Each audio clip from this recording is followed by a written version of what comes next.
बड़ी खबर आपको बता दें कि मंदिर जाने के मामले में साध्वी प्रज्ञा सिंह को राहत मिली है। पाबंदी के दौरान प्रज्ञा ने मंदिरों का दौरा किया था।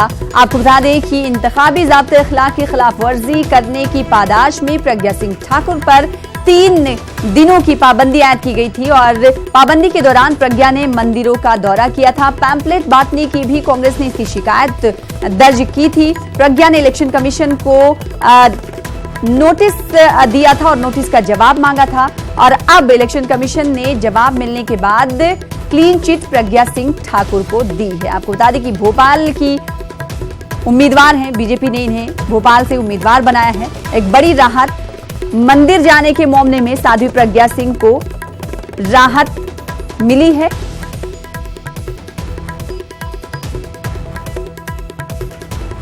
मंदिर जाने के मामले में साध्वी प्रज्ञा सिंह ठाकुर को राहत मिली है। पाबंदी के दौरान प्रज्ञा ने मंदिरों का दौरा किया था। हालांकि इंतखाबी तशहीर 3 दिनों तक उन्होंने नहीं की थी, जिसके बाद इलेक्शन कमीशन ने क्लीन चिट दी है। पूजा माथुर मजीद तफसीलात के साथ हमारी नुमाइंदा जुड़ चुकी है। पूजा, बताइएगा कितनी बड़ी राहत ये प्रज्ञा सिंह ठाकुर के लिए मानी जा रही है। जिस तरह से उनके ऊपर 3 दिनों की पाबंदी आयद कर दी गई थी, वो चुनावी तशहीर में नहीं जा रही थी, मंदिरों का उन्होंने दौरा किया था, कांग्रेस ने शिकायत की, जिसके बाद क्लीन चिट।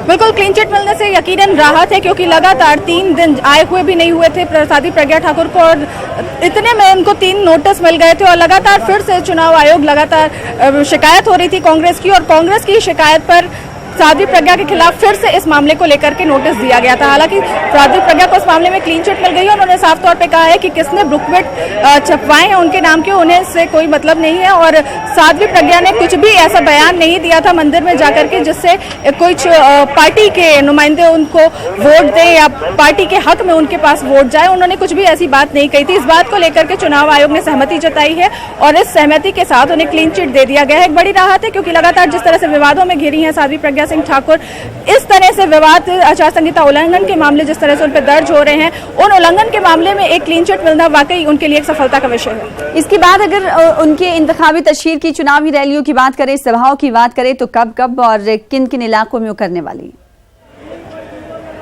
पूजा, साध्वी प्रज्ञा सिंह ठाकुर 72 घंटे के बैन के बाद ही चुनावी मैदान में कूद चुकी हैं और आज उन्हीं के समर्थन में बीजेपी के अमित शाह शाम को उनके लिए रोड शो करने वाले हैं, जहां पर तमाम बीजेपी के लोगों से, कार्यकर्ताओं के साथ वो रोड पर उतरेंगे और लोगों से वोट देने की अपील करेंगे। तमाम पार्टी के एजेंडों को लोगों तक पहुंचाएंगे, जन जन तक पार्टी के क्या कुछ एजेंडे हैं, साध्वी प्रज्ञा किन विषयों के साथ वो उतरने वाली है। जैसे हाल ही में आज उन्होंने अपना डॉक्यूमेंट विजन भी जारी किया है, तो उस डॉक्यूमेंट विजन में क्या कुछ खास मुद्दे हैं, क्या है भोपाल के लिए उनका दृष्टि पत्र, ये तमाम मुद्दे हैं और विकास की उन्होंने काफी बातें कही हुई हैं।